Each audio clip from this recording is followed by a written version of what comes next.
My name is Dr. Elias Thorne, and I am broadcasting this from the Deep Field Observation Station at Boulder, Colorado. If you are hearing this, our automated emergency systems are still functioning, which is a small miracle in itself. The date is October 24th. For decades, the public knew the Earth's magnetic field as a comforting, invisible shield, the magnosphere. It was the thing that guided your compass, the reason your GPS worked, and, most critically, the barrier that deflected lethal radiation from the sun and deep space. What most people didn't grasp is that this shield is not a fixed, solid dome. It is generated by the chaotic, swirling motion of molten iron in the Earth's outer core, a dynamo that constantly shifts and flickers. For the past 150 years, geophysicists have been tracking the slow but steady decay of this field. We called it the South Atlantic Anomaly, a massive dent in the field's strength, primarily over the Western Hemisphere. It was monitored, factored into satellite design, and largely dismissed as a long-term, slow-moving problem. The last time the field completely reversed, the Brunhes-Mai-Yama reversal, was roughly 780,000 years ago. It takes millennia. That was the established, comforting consensus. We were wrong. Everything changed exactly 72 hours ago. On the evening of October 21st, our observatory's primary monitoring systems registered not a decay, but a catastrophic collapse of the geomagnetic dipole moment. Imagine taking a powerful bar magnet and instantly replacing it with a refrigerator magnet. The entire field, which had been decaying at a rate of about 5% per century, began dropping at 5% per hour. We immediately flagged it as a system error, a sensor malfunction, something outside the realm of physics. We recalibrated, we rebooted, we ran the diagnostics again. Every single sensor, from our deep core monitoring systems to the orbital satellites NASA still had in use, returned the same terrifying, impossible data. The Earth's magnetosphere was disintegrating, plunging toward a reversal at an exponential rate. Within 2 hours, the magnetic North Pole, the point your compass points to, began to wander erratically. Not the slow drift of 30 miles a year we'd been tracking, but a rapid, unpredictable lurching. It jumped 50 miles in minutes, then 20 in the opposite direction. It was like watching a drunkard stagger across an empty parking lot, unable to find its footing. I was on the phone with colleagues at the British Geological Survey, the Helmholtz Center in Germany, everyone we could reach. There was no argument, no dissent, just consensus on the impossible. The field is flipping.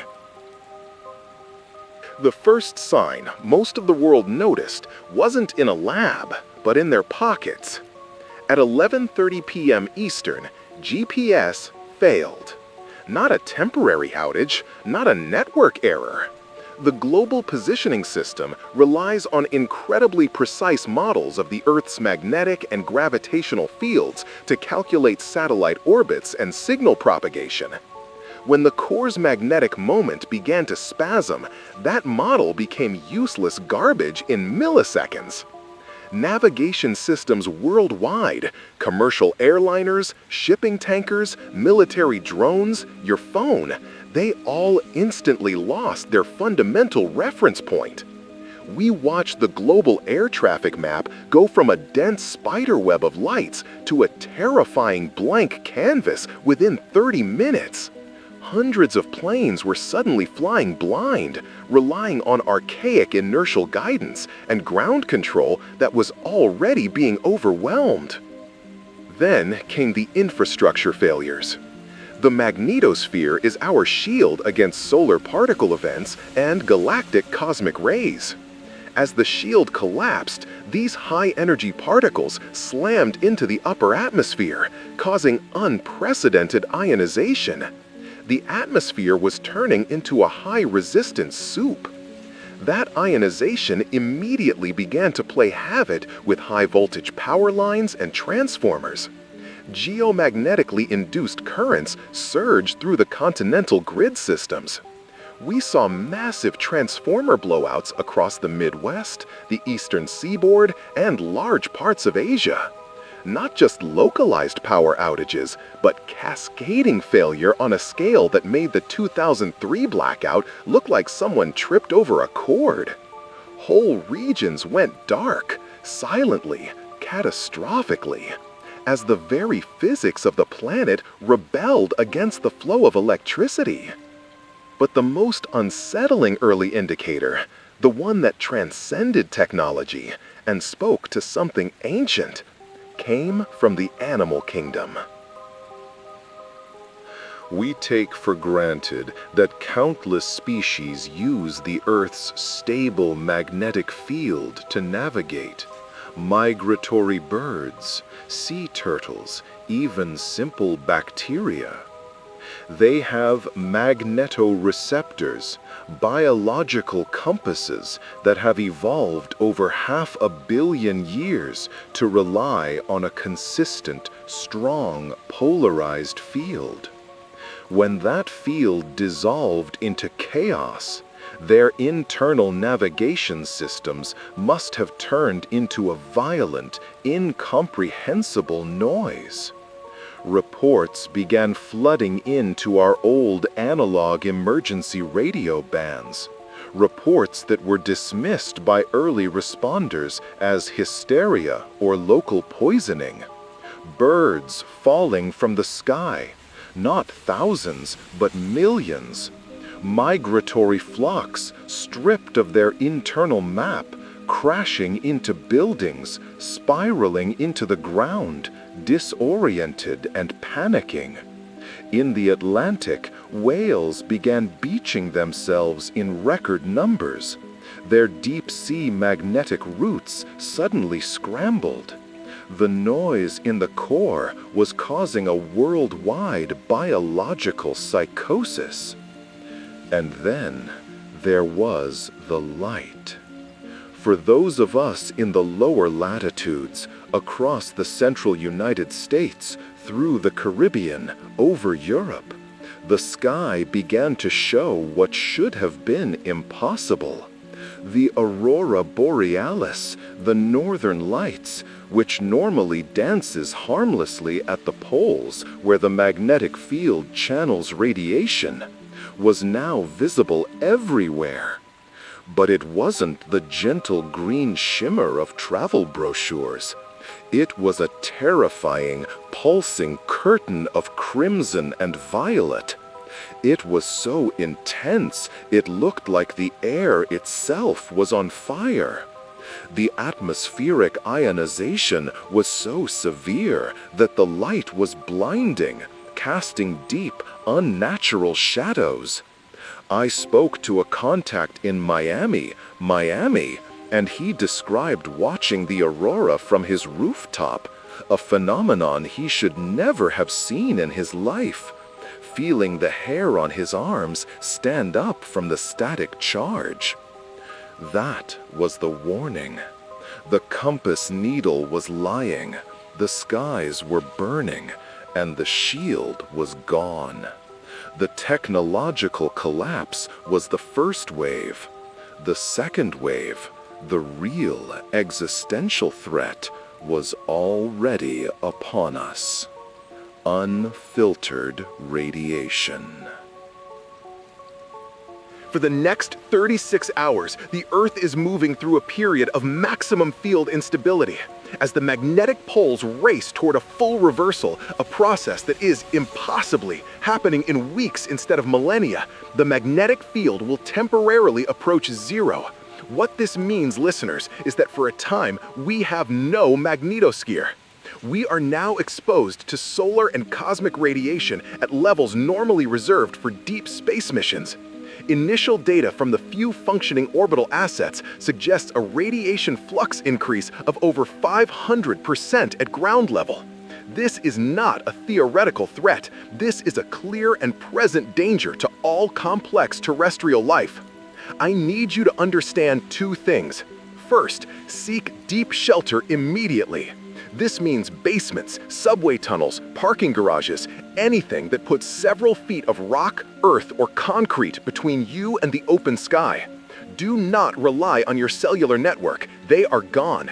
Find a working analog radio or a ham operator. Stay low. Second, the current event is a temporary radiation spike. The longer-term threat is the permanent collapse of the ozone layer, which the magnetosphere also helps maintain. But that is tomorrow's crisis. Today's crisis is the high-energy particles tearing through your atmosphere and your skin. We are not just watching the magnetic field flip. We are watching the planet's vital defenses fail. I am now sealing the bunker and switching to minimal power. I will be back on this frequency in 12 hours with updated radiation projections. For now, find shelter, do not look at the sky, and trust nothing that points north.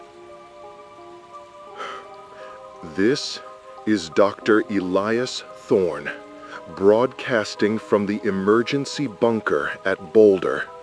My clock reads 11:30 a.m., October 22nd. It has been 12 hours since the last broadcast. If you are hearing this, hold on to the static. It is proof that a few fragile power sources remain, and that the physics of this collapse have not yet destroyed every means of human communication. I need to report on the worst-case scenario. When the Earth's magnetic field collapses during a reversal, there is a period, a brief, horrifying span, when the field does not merely weaken, it dissolves into an array of uncoordinated, unstable magnetic quadrupoles and octopoles. It's not a shield with a hole in it. It's a chaotic mess of weak, temporary bubbles. We call this the zero field window. Our deep field sensors registered the absolute minimum moment approximately 4 hours ago, around 7 a.m. Mountain Time. For 90 minutes, the Earth was essentially bare in space. The radiation flux increase I reported earlier, the 500% spike, was a gross underestimate. The true flux, according to the final fragmented data bursts we received before the last satellite assets died, was closer to 1,200% at the upper atmosphere boundary.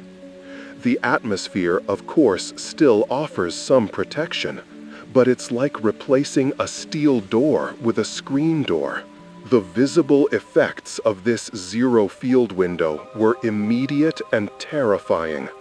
I was monitoring the external camera feed before the feed itself burned out. The auroras, which had been a spectacular curtain of crimson and violet, intensified to an unbearable, blinding white-hot glare. It was the light of extreme high-energy ionization.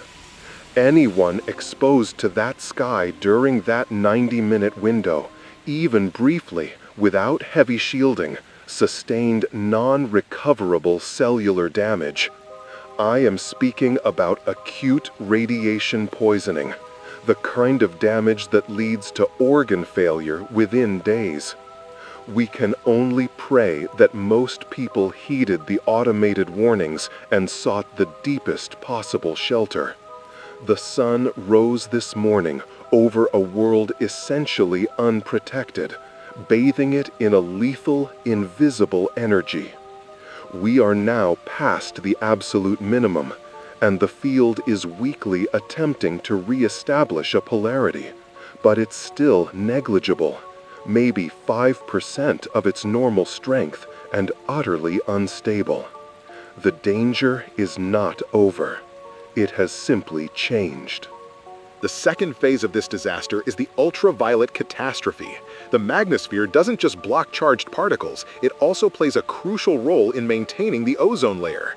The ozone layer is constantly being created and destroyed by solar ultraviolet light. But when high-energy cosmic rays and solar particles hit the atmosphere, they create nitrogen oxides, basically chemicals like NOx. These NOx compounds destroy ozone extremely aggressively, far more aggressively than the old chlorofluorocarbons we spent decades trying to ban. Now that the magnosphere is gone, the flood of cosmic rays has pushed NOx production in the upper atmosphere to its absolute maximum. Our last spectral data, taken about an hour before the sensors failed, showed that the global ozone layer has already dropped by roughly 25%. In regions that used to line up with the old South Atlantic anomaly, which were always the weakest points, the depletion is over 40%. This isn't a regional issue anymore. This is a global crisis happening in real time. What does that mean for survival outside a bunker? It means the sun is now lethal. Ultraviolet B and ultraviolet C radiation are pouring through the atmosphere completely unchecked. Normal clothes or sunscreen won't do anything. Direct sunlight, even through cloud cover, will cause first-degree burns in under 10 minutes. An hour of exposure means severe blistering, permanent eye damage, and massive DNA damage that leads to cancers and eventual immune system failure in any living organism. This completely changes the survival rules. This isn't about waiting a few days for power to return. This is about building a permanent life underground, fully shielded. The surface of Earth has become an exclusion zone, unsafe for any unprotected life during daylight. Anyone traveling or scavenging with heavy shielding is on borrowed time. And that's why we're going to see massive die-offs of unprotected life, insects, small animals, plants, accelerating over the next 48 hours. The surface biosphere is collapsing under both particle radiation and unfiltered ultraviolet light. I've managed to make scattered radio contact with 5 major scientific facilities and several military and government bunkers across the US and Canada, all using the old ham radio bands. Ironically, the old analog equipment survives the ground current surges better than our advanced digital systems. And what I'm hearing is chaos. The collapse of global logistics is what's truly ending civilization. Everything we rely on, transportation, communication, money, food delivery, depends on stable electricity and accurate navigation. But the power grid is mostly down from the ground-induced currents, and all navigation systems have failed because the magnetic field is wildly unstable. So the world has split into millions of isolated pockets. Imagine the panic of millions of people who always depended on the map on their phones or the GPS in their cars. Now those tools are dead, and even their compasses, the oldest navigation tool in history, are spinning uselessly. People have no sense of direction. A colleague in Texas told me that when he escaped his facility, he saw highways jammed not just with crashes, but with cars abandoned by drivers who tried to use a compass, failed, and simply gave up after getting lost. The magnetic North Pole is jumping between Siberia and the coast of Brazil. Earth has lost its direction, and humanity has lost its bearings. And the chaos is psychological too. With communications broken, every local outage, every plane crash, every unexplained animal die-off becomes a source of terror. In the absence of news or authority, rumors become reality. Fear spreads faster than truth. And once people realize that the sun itself is now an existential threat, that daylight is a death sentence, something in the human mind breaks. We're seeing a psychological collapse that mirrors the magnetic collapse, a flip, an inversion, the total loss of reality. Geodynamics and core mechanics, technical, fast, but now fully voice-safe. My team has been running non-stop magnetohydrodynamic simulations on our last working server cluster. We're trying to understand what triggered the collapse in the outer core. The geodynamo, the engine that generates Earth's magnetic field, runs on convection, hot liquid iron rising and cooler iron sinking. It's governed by a messy set of fluid equations, the kind normally used for extreme pressure, highly conductive liquids. But the speed of this collapse suggests something sudden and massive disrupted the flow of liquid iron. We call this event a core pulse. Our newest and still very uncertain models suggest a huge Taylor column formed deep in the outer core. Think of it as a gigantic vertical vortex made of swirling liquid iron, hundreds of kilometers wide, suddenly reversing direction. Something like that should take thousands of years to affect a surface field. But here, it looks like it propagated in days. Maybe the inner core released heat unevenly. Maybe some gravitational influence we never considered pushed the system. We honestly don't know yet. The main simulation, the one eating all our remaining processing power, is focused on whether this reversed flow can stabilize. The magnetic field is trying to flip from its usual orientation, where the North Pole points upward, into a reversed polarity. But a flip isn't instant. Our models suggest a messy transition lasting 3 to 6 months. During this time, the field will fluctuate wildly, trying to stabilize, then crashing back into near-zero strength, then trying again. We will be without a stable protective magnetosphere for most of a year, and each collapse allows more cosmic rays to hit the atmosphere, creating even more NOx, destroying even more ozone. We've looked at the magnetic pressure, basically the pressure created by the magnetic field. In physics terms, it's described as b squared divided by 2 times mu naught. But spoken simply, it means the stronger the magnetic field, the more it can push back against the solar wind. During the zero field moment, that magnetic pressure dropped to almost nothing. The solar wind pressure, which is normally much lower, suddenly became stronger and smashed deep into the atmosphere. That's what caused the extreme ionization and the bright auroras at low latitudes.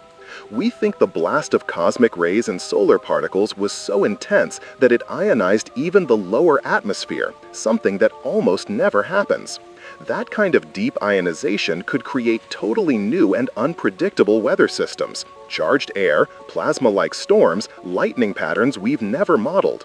The combination of magnetic chaos, atmospheric chemistry changes, and weather instability is now out of control.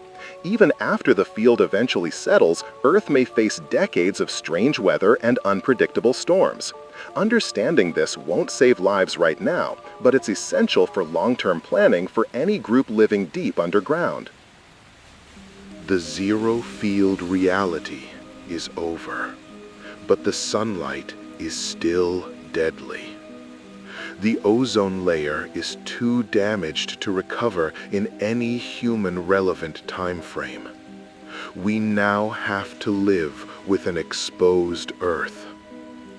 I received one last partial message from a weather station on the California coast before they went dark.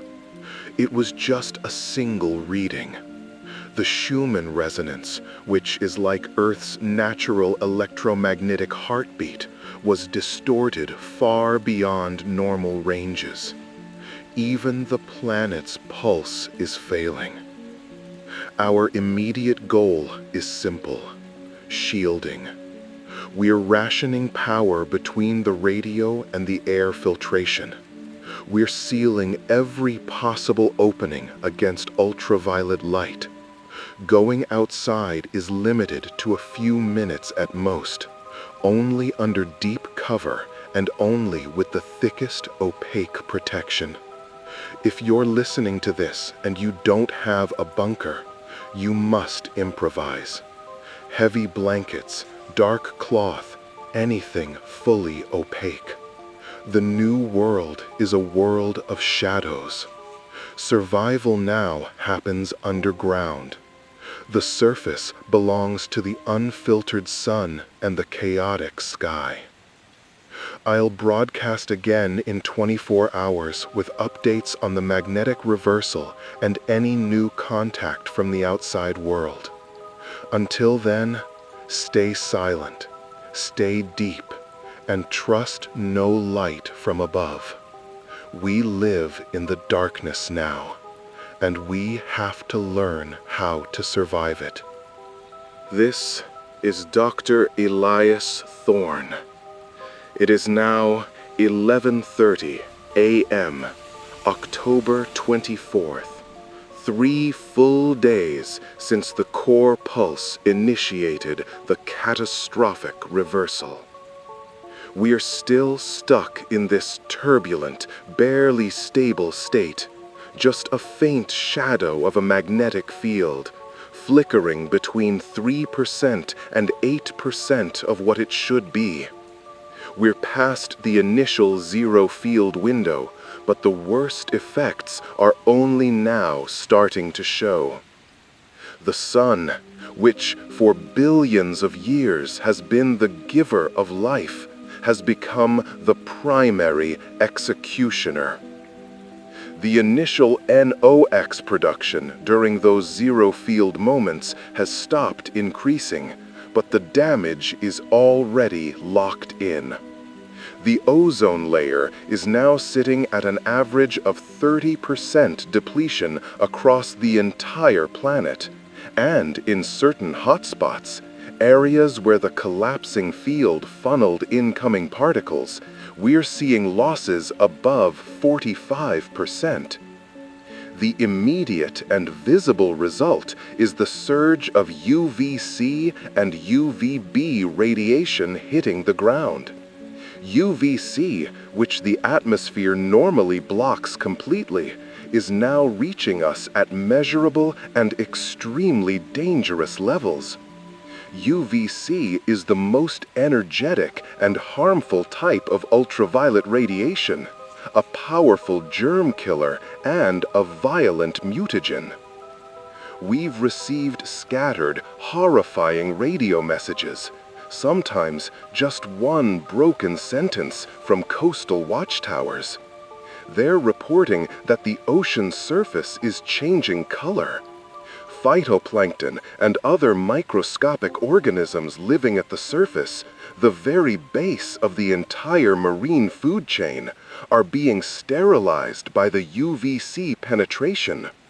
In the most exposed regions, the upper few meters of ocean water have become biologically dead. This isn't just damage, this is sterilization, aimed at the foundation of the ocean ecosystem. If the phytoplankton die, the zooplankton starve, the fish starve, and the whole marine food network collapses from the bottom up. Global fisheries could fail in a matter of weeks. The oceans are dying first, quietly, under this relentless, invisible attack from above. And on land, the destruction is just as severe.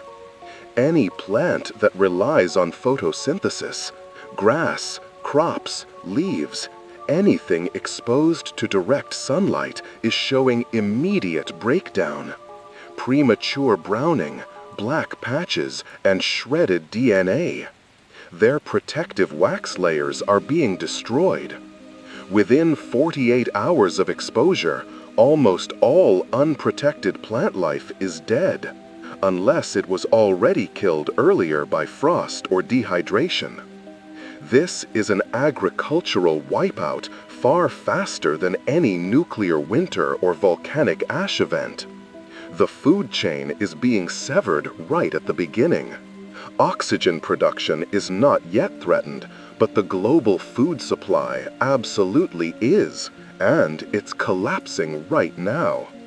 This is a quiet, ongoing extinction event, triggered by basic stellar physics, something we thought could never happen on a planet protected by a functioning magnetic field.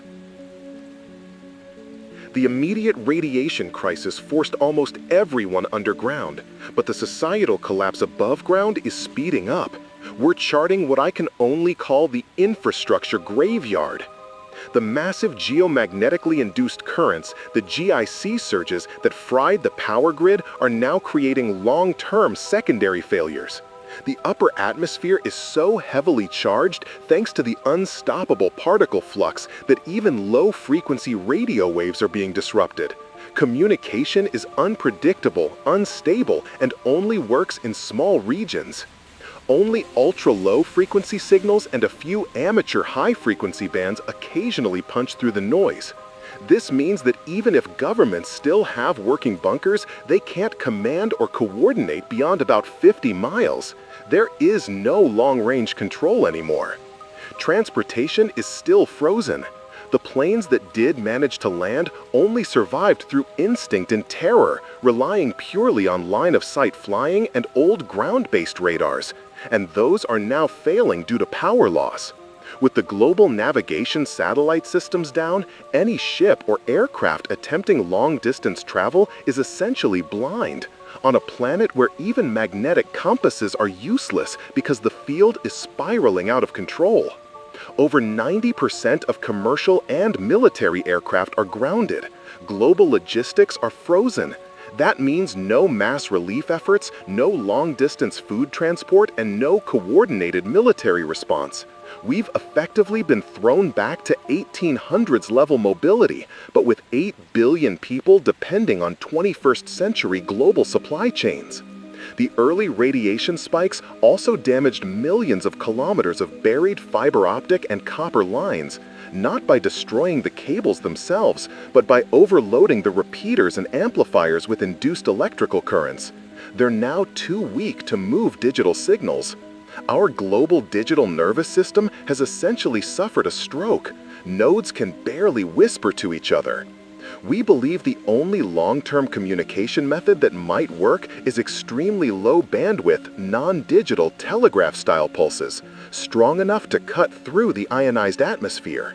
We're working on adding a ULF transmitter to the bunker's power cycle, but it demands an enormous power budget. Still, without it, we may lose contact with the last surviving research outposts. The human cost and immune system collapse. Softer, more emotional tone, pausing frequently. I've been speaking off and on with a physician in a sealed shelter in upstate New York, Dr. Vivian Reyes. She's tracking the human impact, and her reports are devastating. The biggest danger is the collapse of the immune system caused by radiation exposure. High-energy cosmic rays and solar particles are destroying rapidly dividing cells, especially the cells in bone marrow that produce white blood cells. Dr. Reyes is seeing patients with severe neutropenia and lymphopenia, meaning their immune systems have completely collapsed. People who survived the initial zero-field window radiation spike are now facing infections, fast-growing cancers, and wounds that simply cannot heal. UVB and UVC exposure makes this even worse. Ultraviolet radiation suppresses the immune system by damaging specialized skin cells and disrupting T lymphocyte function.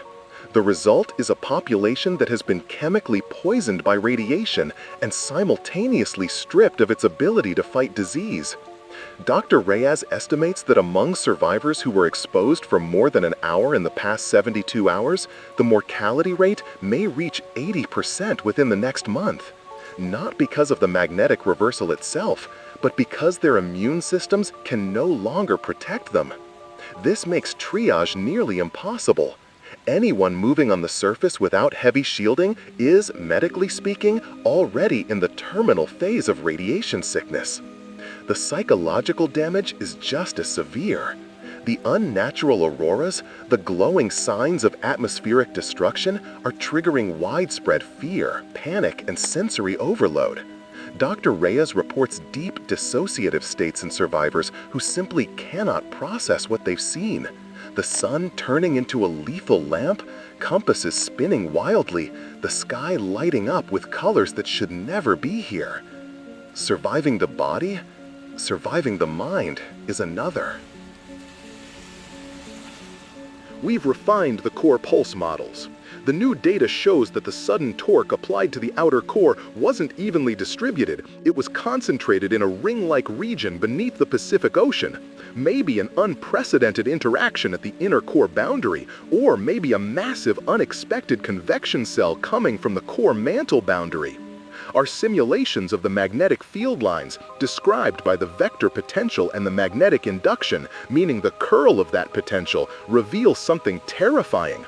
The field isn't just reversing, it's collapsing into a state dominated by high-order non-dipole components, essentially a chaotic patchwork of tiny, unstable north and south poles scattered around the planet. That explains why an amateur radio operator in Patagonia reported seeing an aurora, while at the exact same time, someone in northern Canada reported a moment of eerie magnetic calm, a local null zone right beneath them. Our model predicts the field will try to stabilize into the reversed polarity about 4 weeks from now, meaning the South Pole becomes magnetic north. But this stabilization will be weak, maybe 15% of the original field strength. Even in that so-called stable state, the magnetosphere will leak constantly, letting in far more galactic cosmic rays than usual. The GCR flux, defined by the energy pattern describing how many particles exist at each energy level, will stay high, increasing long-term radiation exposure even after the early chaos settles. Earth will be living with a fragile shield, barely enough to protect life, always on the edge of another collapse. I've been running the magnetohydrodynamic equations almost non-stop, the equations that describe how the electrically conducting fluid in the core moves under the competing forces of magnetism and planetary rotation. The term representing the magnetic back reaction on the fluid, the one involving the cross product of current and magnetic field, is showing oscillations so fast and violent they're breaking numerical stability in the simulation. The math itself is breaking apart, just like the sky. Realizing that the fundamental protection of our planet can be reduced to equations that naturally drift toward instability is terrifying. We always assumed the dynamo shifted slowly over 10,000-year cycles. We never planned for an abrupt, near-instant phase change. The core is proving to be a wildly non-linear system, and human civilization is paying the price for misunderstanding it. I need more data. I need the heat profile at the core mantle boundary to refine the thermal convection numbers. It's the only way to predict how long this instability will last. But our sensors are gone. All that's left is the frantic, unstable math and the fear of what comes next. My only steady communication comes from Dr. Reyes in New York and a naval technician in a buried sub-base in the Pacific Northwest. We're isolated islands connected by the last fragile threads of radio static. Our bunker routine is now set. We run the air filtration system, which drains a massive amount of power for 18 hours a day. We rely on geothermal heat for the rest.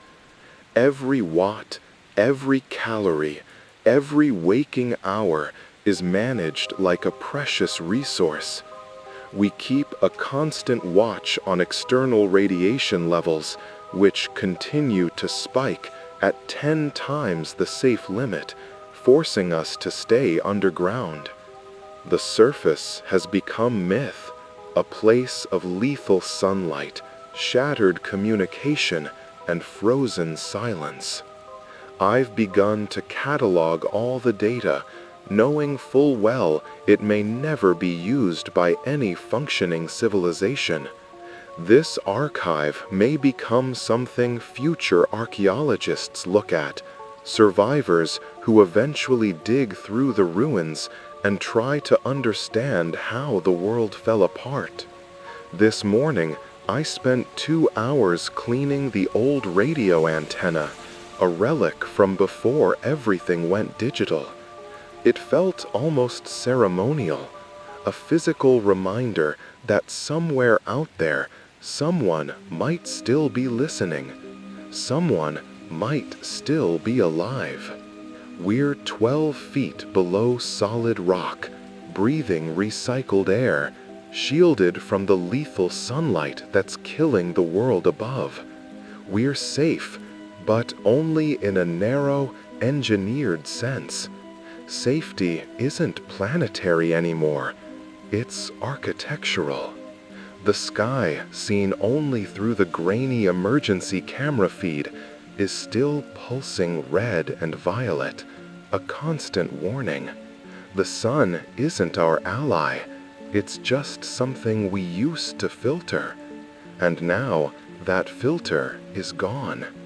We must adapt to the shadows, become creatures of the deep rock, and wait months, maybe years, for the ozone to slowly rebuild and for Earth to settle into its new reversed polarity. Until then, our war is with the light, with the silence, and with the crushing knowledge of how vulnerable we truly are. I will report again in 24 hours. This is Dr. Elias Thorne. It is now October 27th. We are 5 days into the Great Geomagnetic Reversal. The external magnetic field strength continues to hover between 4 and 7% of its former stability, fluctuating wildly every 30 minutes, a nightmare for any attempt at communication or stabilization. We have implemented Level 4 power rationing.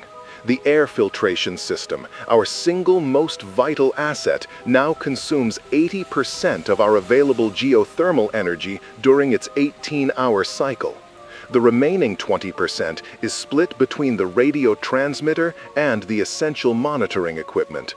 We are now operating in near total darkness, relying on low-power red-spectrum LED lights that consume negligible energy but cast the entire bunker in a perpetual, unsettling twilight. Every movement is calculated, every resource is finite. The most devastating intelligence we've gathered during our sporadic communication windows concerns the failure of preparedness. We have established contact with 2 other sophisticated facilities, a deep-bore physics lab in Japan and a large military command bunker in the Urals. Both reported encountering the same catastrophic issue. Their shielding was designed for gamma and neutron flux from a nuclear exchange or short-term fallout. They were not designed for the continuous, deep-penetrating, high-energy galactic cosmic ray barrage. These cosmic rays, primarily composed of fully ionized atomic nuclei from outside our solar system, carry extraordinarily high energy and penetrate deeply into matter, causing secondary particle showers. When they collide with the nuclei in the concrete or steel of the bunker walls, they generate highly penetrating muons and neutrons. The deep underground facilities, which were meant to be the safest, are discovering that their thick concrete and steel walls are actually turning into radiation factories, transforming the incoming cosmic rays into internally generated radiation that leaks into the living spaces. The thickness of the material is inversely correlated with the safety factor against these rays. The denser the shielding, the more secondary particles are generated. The military bunker reported a sustained internal neutron flux exceeding the pre-collapse external background level by a factor of 3. Their solution, like ours, has been a tactical retreat into the deepest, least shielded interior chambers of the facility, hoping that the natural rock above provides better absorption. The irony is stark. We prepared for a war of our own making, and the planet is killing us with physics we thought was safely contained by its magnetic shield. Our great concrete monuments to survival are becoming highly radioactive tombs. Communication remains our most fragile link to the outside world. The atmosphere is so ionized that it acts like a giant, unpredictable plasma lens and absorber. The ionosphere, normally reliable for bouncing high-frequency radio waves, is now distorted and unstable, often absorbing signals entirely or reflecting them unpredictably across continents. We are relying entirely on narrow windows of opportunity, usually during periods of lower solar activity or when the magnetic field momentarily stabilizes at 7%, to transmit bursts of crucial data, mostly updates on atmospheric chemistry and core mechanics. This communication is agonizingly slow, limited to short, cryptic messages relayed via Morse code or highly compressed digital packets over old ham frequencies. We call it the ham whisper. The loss of reliable communication has profound tactical and psychological consequences. We can no longer confirm the status of critical infrastructure or survival groups. We have lost contact with Dr. Reyes in New York. The last signal was a repeating, fragmented message about the failure of their carbon dioxide scrubbers, a stark reminder that radiation is only one of many ways a bunker can fail. The sense of isolation is total, broken only by the sporadic metallic clicks of the radio receiving a message that might be thousands of miles and weeks old. This isolation breeds paranoia and resource hoarding among the few confirmed survival groups. The assumption is now that every other group is dead or hostile. The breakdown of global communication hasn't just stopped information, it has stopped the possibility of collective action. We are surviving as isolated tribes of scientists and engineers, each hoarding vital knowledge that, if shared, could increase the overall chance of human survival. But the physics of the collapse prevent that sharing. To counter the psychological effects of isolation and darkness, my team has implemented a narrative protocol. Each member, including myself, is required to spend 30 minutes a day broadcasting a non-scientific narrative, a remembered historical account, a recitation of literature, or a personal story. Anything to maintain the sense that culture and shared human experience still exists outside the tyranny of data. It is an act of defiance against the silence.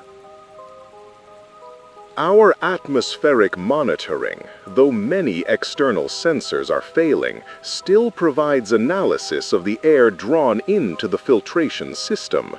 The data confirms the terrifying impact of the field collapse on atmospheric chemistry. The key crisis is now the lingering ozone chemical ghost, the legacy of the nitrogen oxides generated during the zero field window.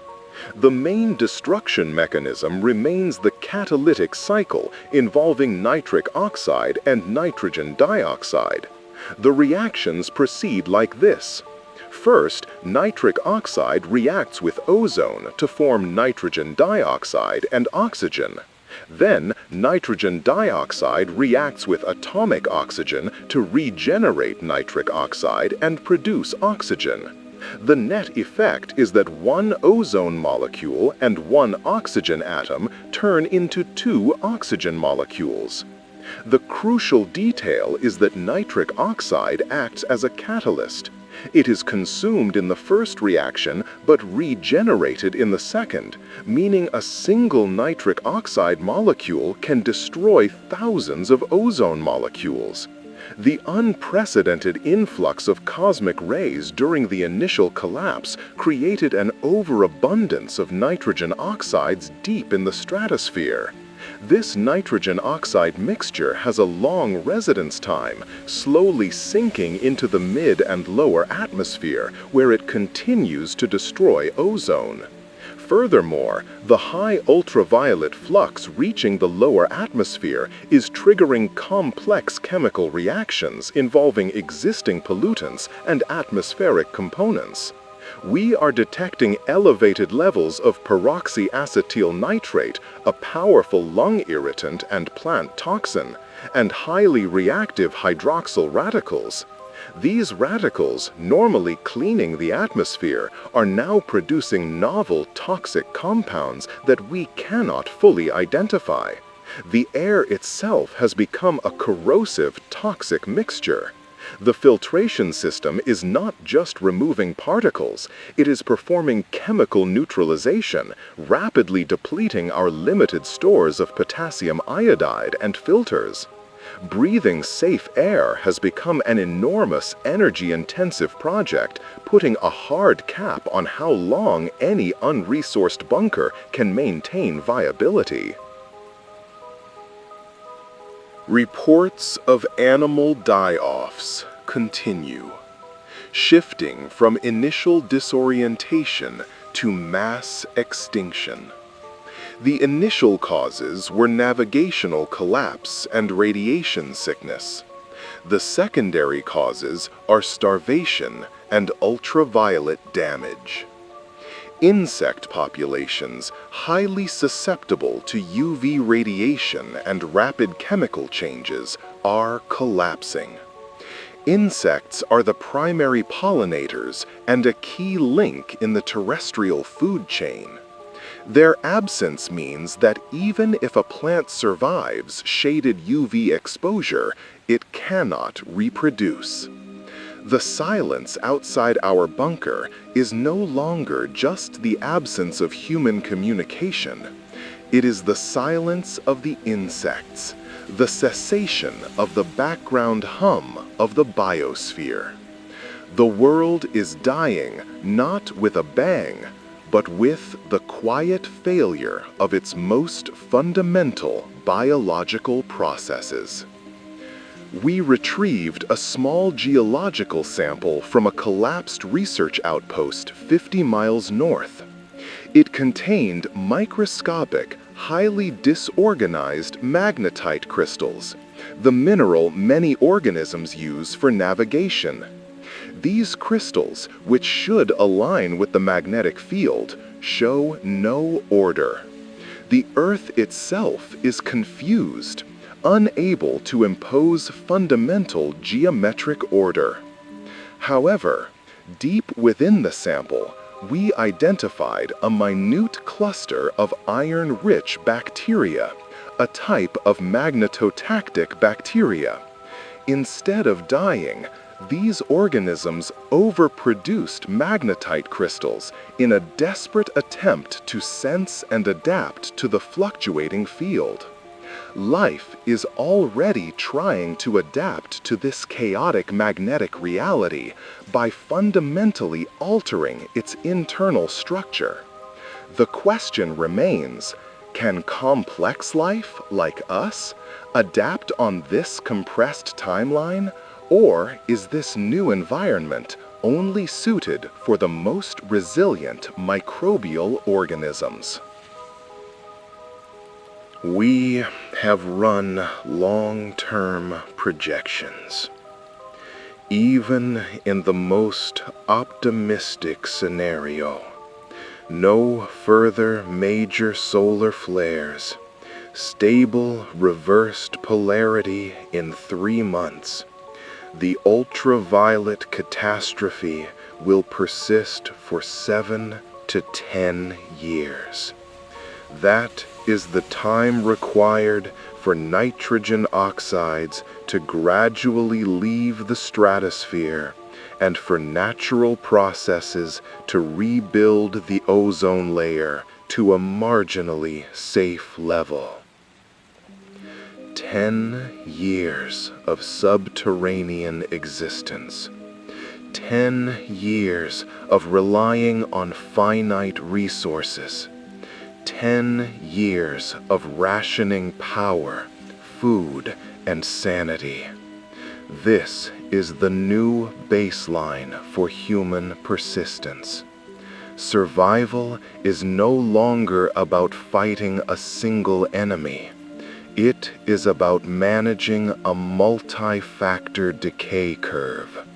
Radiation decay, resource decay, psychological decay, and the slow, agonizing decay of the ozone layer. My duty is clear. It is not to solve the core pulse, for that is beyond our power. It is to document the boundary conditions of human survival. Every reading, every failed simulation, every communication fragment, Every word of this broadcast is archived on hardened drives, intended to survive the collapse.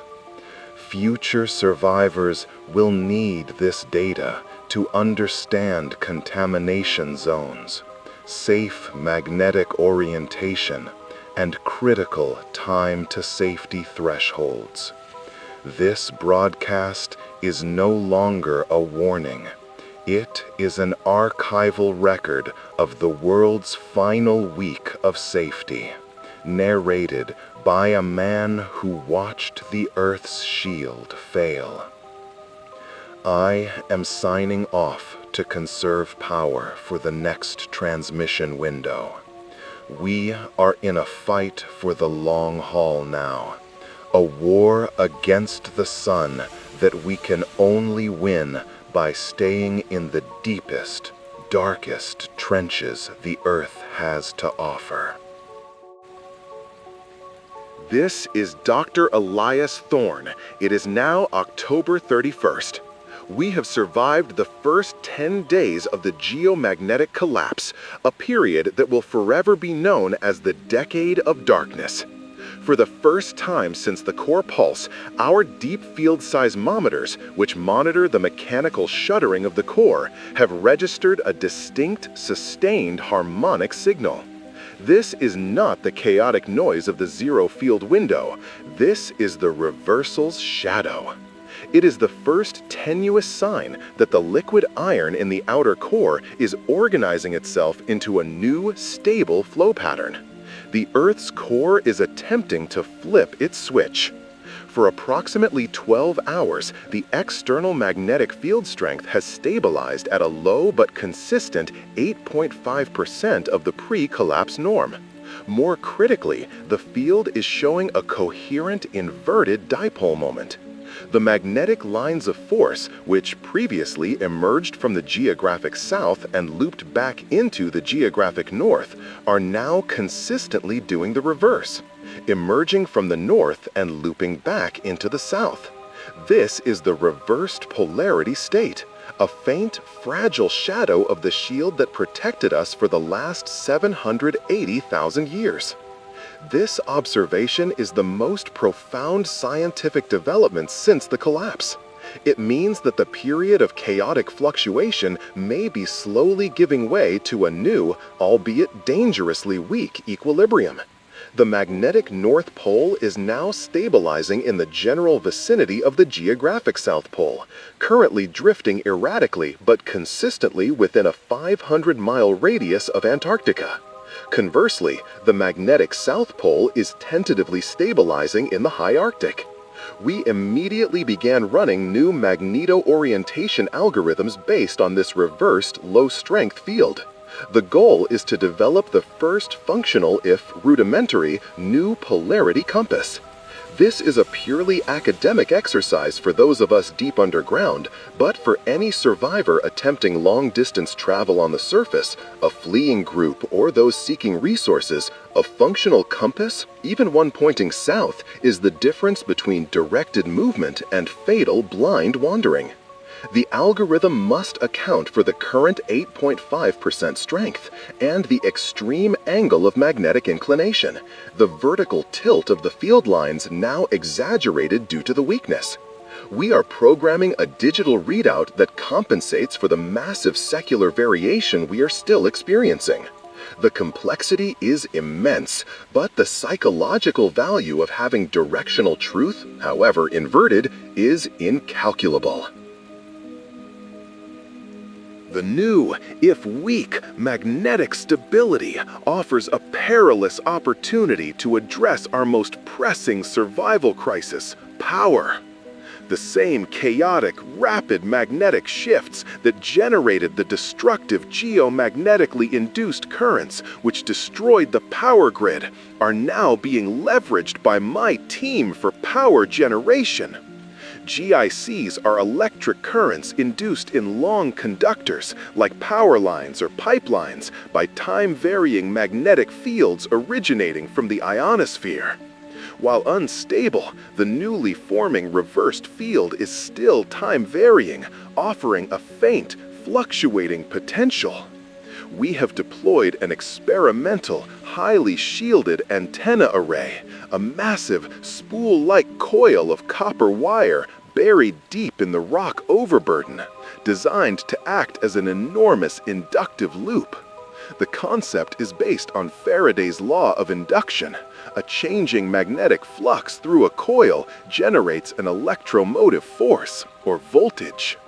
This induced voltage, however small, can be rectified and stored.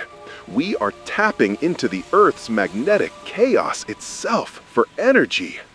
The output is terrifyingly unstable, a fluctuating low-voltage direct current that spikes violently during minor magnetic fluctuations. It is only providing a trickle of power, enough to potentially keep the radio transmitter running independently of the geothermal unit for a few hours a day. The experiment is fraught with peril. A sudden magnetic spasm could induce a catastrophic surge, frying the entire remaining electronic infrastructure, including air filtration controls. We have built massive surge protectors and grounding arrays, sacrificial circuits designed to absorb major GIC spikes, but the risk is unavoidable. We are literally tethering our survival to the volatile heart of the planet. This is the difference between long-term survival and immediate decay, harnessing the very forces that destroyed civilization. The cost of our exposure to cosmic rays and UVC radiation during the initial collapse is now manifesting at the cellular level. I have re-established brief contact with Dr. Aaron Vale in Montana, tracking the long-term biological fallout among survivors who found inadequate shelter. Dr. Vale reports a surge in what he calls mutagenic haze, accelerated atypical cellular mutations. High-energy particle bombardment has caused widespread double-strand breaks in DNA molecules. While the body has repair mechanisms, the sheer density of damage overwhelms them. The consequence is not just cancer, but teratogenesis, severe birth defects in mammals gestating during the first 10 days, and sterility in a massive percentage of surviving males due to germline cell damage.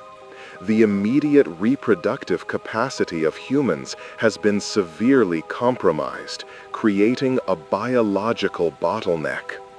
UVC radiation is causing a more insidious long-term damage.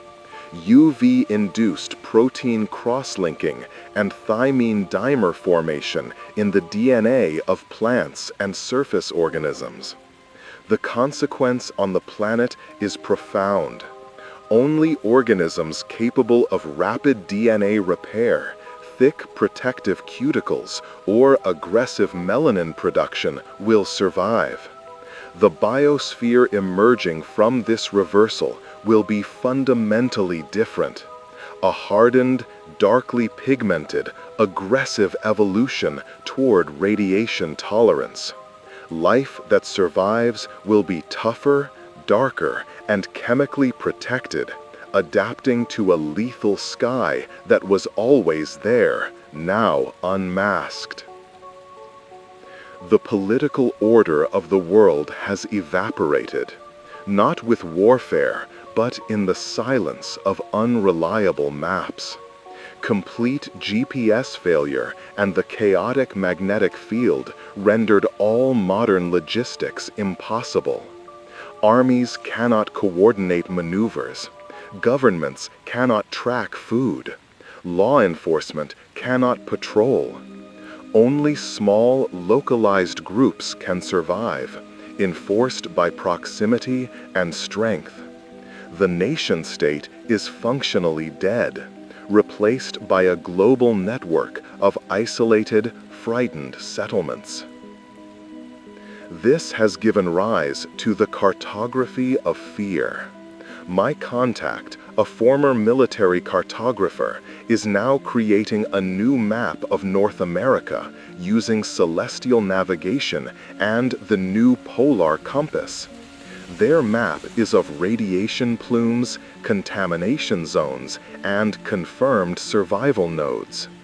It reveals vast dead zones, areas where GIC surges destroyed power grids, ozone holes were maximized, and no human voices transmit.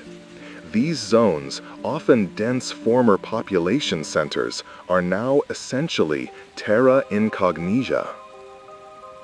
Long-term hydrodynamic models of core flow suggest a cyclical component to the core pulse. The initial massive pulse may be followed by smaller, periodic aftershocks, secondary reversals driven by the initial disruption. The new reversed 8.5% field is likely not permanent. We must anticipate further unpredictable collapses toward the zero field window every few years. Survival is conditional, temporary, and dependent on the deep, chaotic plumbing of the molten core. The true terror is the lack of geological permanence. We are approaching irreversible separation from the surface world. Every day in this bunker reinforces the decision that there is no going back to the world of the north-pointing compass and the protective sky. The UV catastrophe has forced a speciation event. Those sealed underground and those exposed to the mutagenic haze on the surface. Should both populations persist, they will face profoundly different evolutionary paths. My team is now designing a closed-loop ecological system, a small subterranean agriculture chamber relying entirely on LED grow lights and recirculated water. This is our pivot from temporary survival to permanent subterranean colonization. We are attempting to recreate the sun with technology, to rebuild the food chain at the bottom of a hole. Energy demands exceed our current capacity by a factor of 3, yet work continues. The alternative is slow, resource-driven decline to zero. I look at the old compass sealed in a clear case, the needle swinging wildly, pointing nowhere that matters. It is a monument to the world we lost. The new truth is in the weak, flickering readings of the reversed polarity magnetometer. South is now north. The sun is poison, and the only safety is deep in the rock. We are no longer observing a disaster. We are establishing a new state of human existence. The broadcast is our record of the transition. I will sign off now to maintain power. We are calibrating the inductive loop for a major high-risk power draw. If the next transmission is static, assume the GIC surge 1. If I return, I will report on our first attempt to live off the electric chaos of the core. This is Dr. Elias Thorne. It is November 2nd. We are 12 days into the geomagnetic reversal, and we just completed the first full cycle test of the geomagnetic inductive power draw. The results are a terrifying success. For 4 hours, we disconnected the radio and auxiliary systems from the geothermal power source and ran them entirely on the induced current generated by the copper coil buried in the rock overburden. The system worked precisely as designed, tapping into the chaotic energy of the reversing field. We are literally drawing power from the Earth's electrical chaos. However, the process is incredibly volatile. The induced current is directly proportional to the rate of change of the magnetic field. Epsilon equals minus n times AU d phi dt. When the field stabilized around the 8% reversed polarity mark, the power output was a negligible trickle, enough to run a few indicator lights. But when the field experienced one of its characteristic rapid polarity spasms, a sudden, localized collapse back towards zero, followed by an overcorrection into the reversed state, the resulting surge in the inductive coil was violent.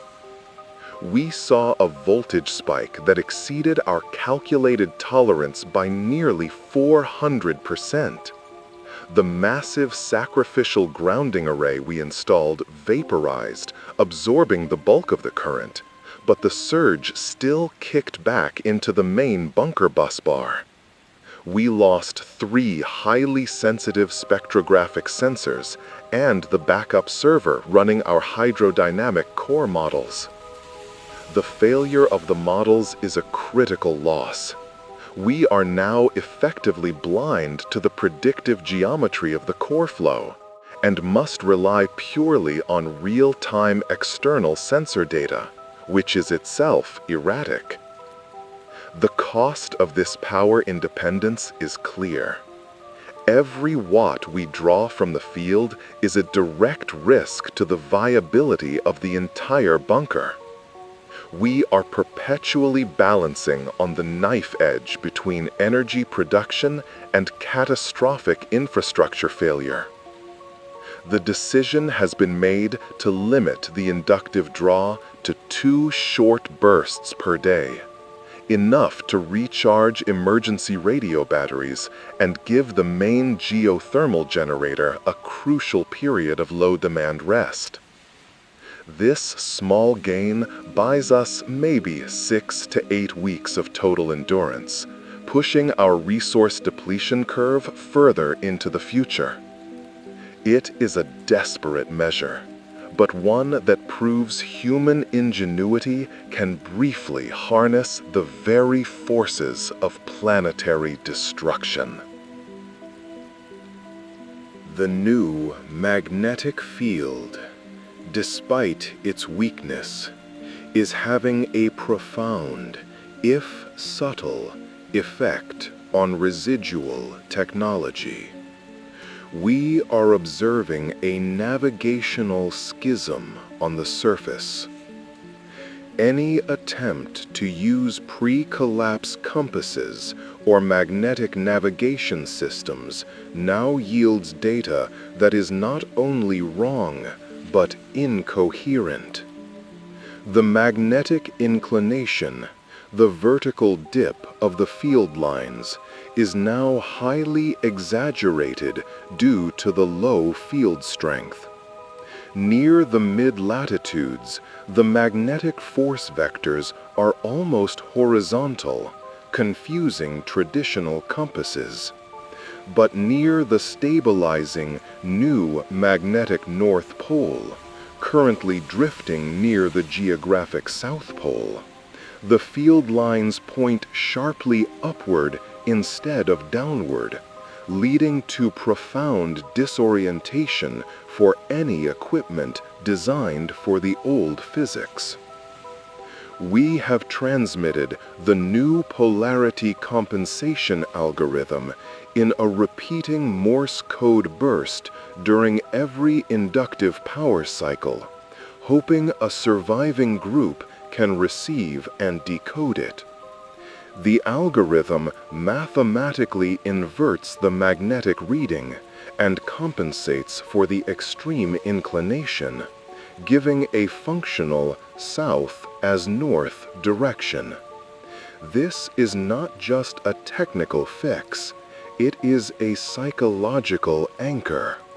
The inability to orient oneself is a recognized cause of extreme anxiety and psychological collapse.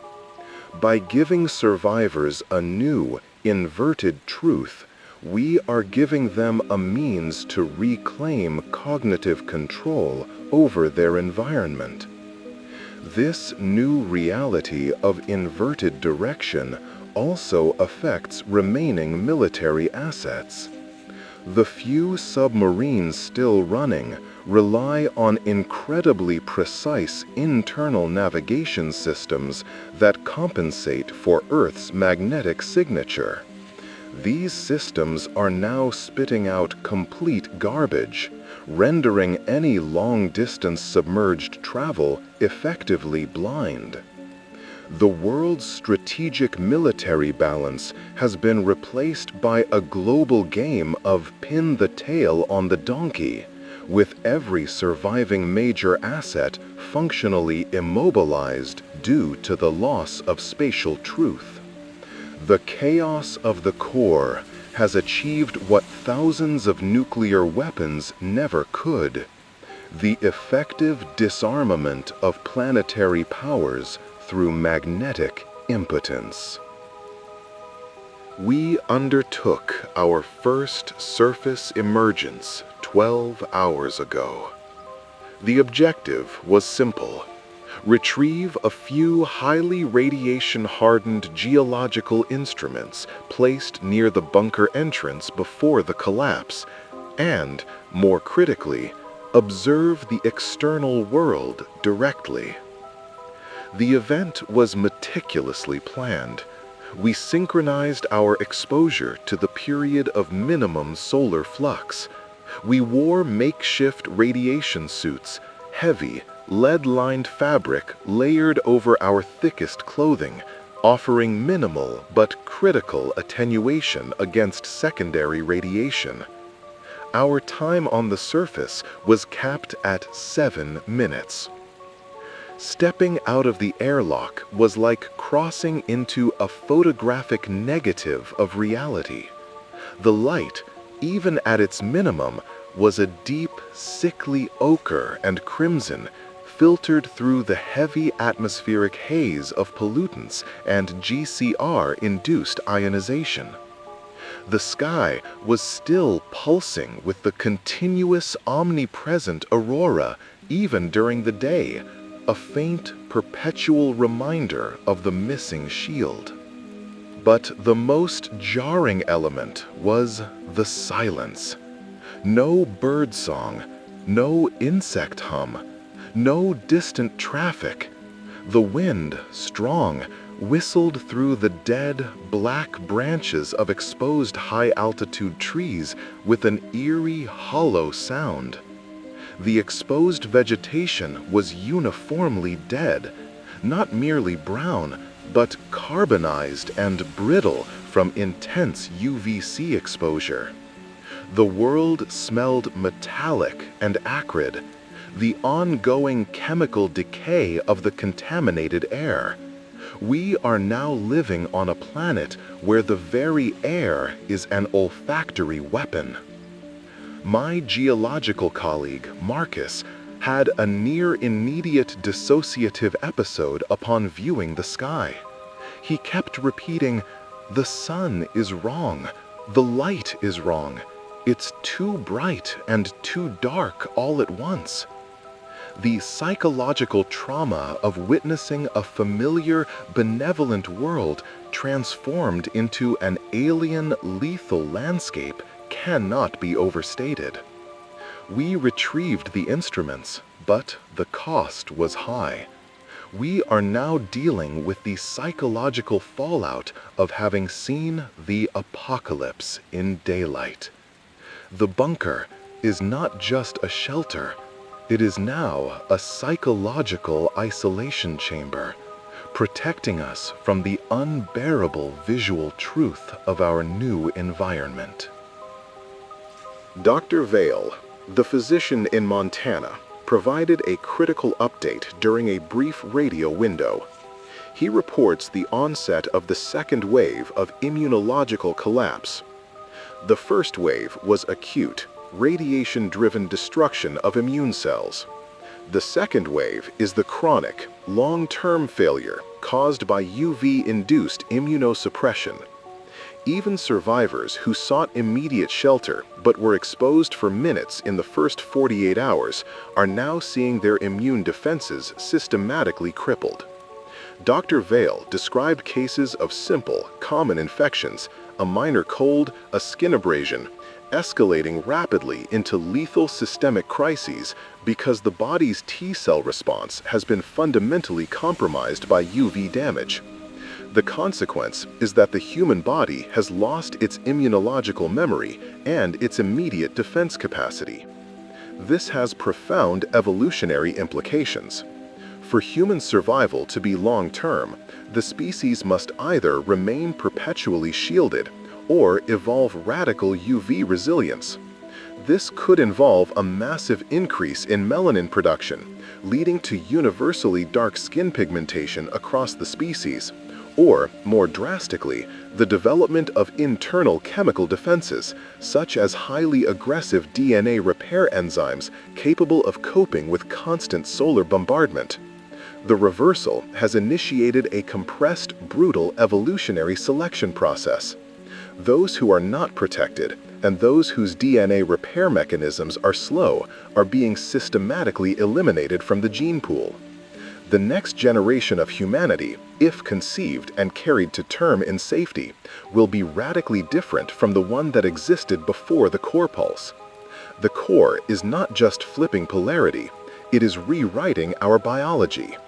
My purpose here is no longer to predict the future, but to document the present for an unknowable audience. We are the new geologists. Our field of study is not rock strata from the past, but the active chaotic failure of the planet's fundamental physics in the present. The long-term equation remains brutally simple. Energy divided by contamination equals time.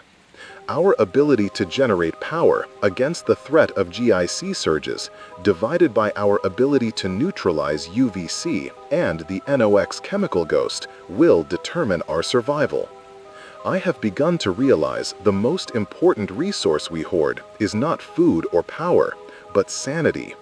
The ability to process an inverted reality without succumbing to the overwhelming panic that killed so many in the first week.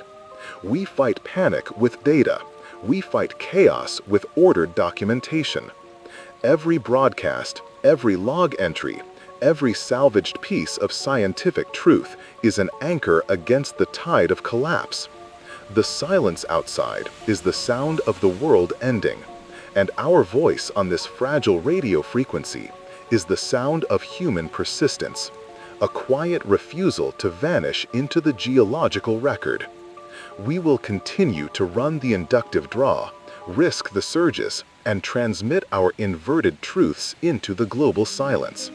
We are the last voices of the old world, documenting the genesis of the new, silent, reversed Earth. I will be back in 24 hours with an update on the field stabilization. This is Dr. Elias Thorne. It is now November 10th. We have reached a critical milestone. The magnetic field, after 19 days of violent fluctuation, has entered a period of relative stabilization. The field strength is now consistently holding between 10 and 12% of its pre-collapse norm. Crucially, the reversed polarity is established. The magnetic North Pole is now fixed, how weakly, over the Antarctic continent. South is now definitively magnetic north. This stability is the first true reprieve we have received from the core. The constant geomagnetic storms and the extreme dB by dt surges that powered our inductive loop and threatened our electronics have diminished significantly. This allows us to reallocate energy away from emergency surge protection and back into long-term survival infrastructure. The bad news, however, is that 10% field strength is insufficient to fully reform a protective magnetosphere. While the magnetic lines now loop coherently, the shield is still highly permeable. Our external radiation counters, now encased in lead-lined water jackets for better neutron thermalization, still register galactic cosmic ray, GCR, at 3 times the pre-collapse baseline. The shield has been replaced by a magnetic sieve. The UVC catastrophe, driven by the lingering NOx chemical ghost in the stratosphere, continues unabated. The surface remains lethal by day, making the new magnetic stability a purely academic victory for anyone not sealed deep underground. The primary threat has shifted from acute, instantaneous radiation poisoning to chronic, low-level, long-term exposure. Cancer rates will soar for anyone spending sustained time above ground, even years from now. The world is safe only for brief, heavily shielded excursions. The new field stability has had one positive consequence: improved, if still intermittent, long-range radio propagation. The atmosphere, while still ionized and turbulent, is no longer the chaotic maelstrom of the first 2 weeks. The static is thinning. We have successfully made contact with 2 new, highly isolated survival nodes. One, an environmental research station located deep in the Siberian Arctic, and another, a converted deep-sea submarine maintenance facility in the Mariana Islands. The Siberian node confirms the establishment of the reversed polarity from their perspective, giving our observations planetary scale validation. They report that the former northern lights are now visible permanently over the magnetic equator, a terrifying low-latitude glow marking the new, fragile boundary of the magnetosphere. Critically, the Siberian team has access to archived paleomagnetic data detailing the previous reversal 780,000 years ago. Their data suggests that the full recovery of field strength, the return to a safe shield, could take up to 10,000 years. This knowledge changes everything. This is not a temporary crisis. This is a permanent geological change within a human time frame. The Mariana Islands facility, sealed in their submarine habitat, reports that the ocean depths are, ironically, the safest zone on the planet. The hundreds of feet of water provide complete shielding from UVC and GCRs. Their primary concern is food. They are relying on pre-collapse stored military rations. We are now attempting to coordinate a highly speculative data transfer, sending them the new polarity compensation algorithm and our low-power subterranean agriculture protocols. In return, they are attempting to transmit their deep ocean seismic data, which may offer a clearer picture of the core pulse's mechanical aftershocks. The survival of humanity now hinges on this bizarre cross-continental exchange of inverted magnetic directions and underwater farming tips, whispered across thousands of electromagnetic chaos. The philosophical crisis precipitated by the reversal is becoming the defining feature of our existence. We are living in an inverted reality. North is now south. The sun is death. The rock is safety. Everything that was once intuitive is now lethal. I have been reading old reports on the psychology of religious conversion, looking for parallels. The complete inversion of a core belief system, the belief that the earth is stable, that the sun is benevolent, that the compass is truth, is profoundly traumatizing. Our survival demands a radical, near-religious inversion of faith, a deep and immediate trust in the opposite of what our senses tell us. Trust the rock, fear the light, follow the inverted needle. This new inverted cosmology affects even science itself. Our geological models must now account for the core pulse as a regular, if rare, phenomenon, turning the planet's internal physics from a reliable backdrop into an active, periodic threat. The very definition of geological safety has changed. We are no longer searching for stability. We are searching for controlled instability. We must design future shelters not just to withstand inevitable solar flares, but to anticipate and survive the next catastrophic reversal, a phenomenon we now know can occur on a human timescale. The ultimate duty of the scientist has shifted from prediction to designing for the worst possible case, infinitely repeating. I spend hours looking at the magnetic data. The field lines, which should point downward in the northern hemisphere, now point sharply upward, defining the new magnetic South Pole over the Arctic.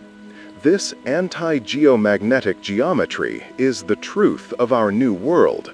The magnetic field, defined by the dipole moment, m, of the core, now points in the opposite direction, creating a new, albeit weak, protection. We live under the shield of negative polarity, and we must learn to find truth in the negative. The final accounting of our resources and the environmental recovery timeline yields a single hard number: 10 years. 10 years of rationing, of subterranean agriculture, of breathing recycled air, and of shielding ourselves from the sky. This is the minimum time required for the stratospheric NOx to fully dissipate, and for the ozone column to repair itself to a marginally safe level, above 90% recovery. Even then, the weak 10% magnetic field means GCR flux will remain elevated for millennia. The surface will never be as safe as it was before October 21st. Our immediate survival depends on a three-pronged success. The Genesis chamber must achieve 95% of its projected calorie output within 3 months.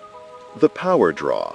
The geothermal unit must not fail, and the inductive loop must continue to provide crucial supplemental energy without destroying our electronics.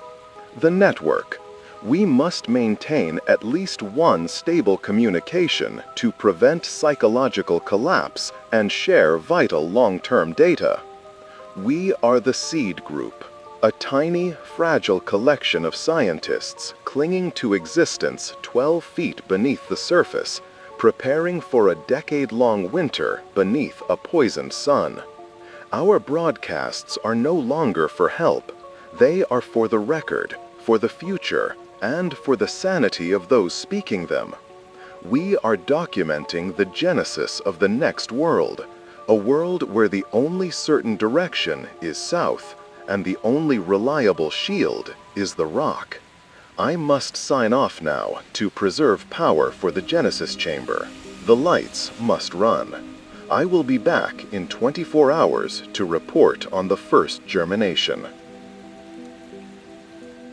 We have integrated the data received from the remote survival nodes, the Siberian Arctic Lab, and the Mariana Islands subbase to create a global map of the reversal's long-term effects.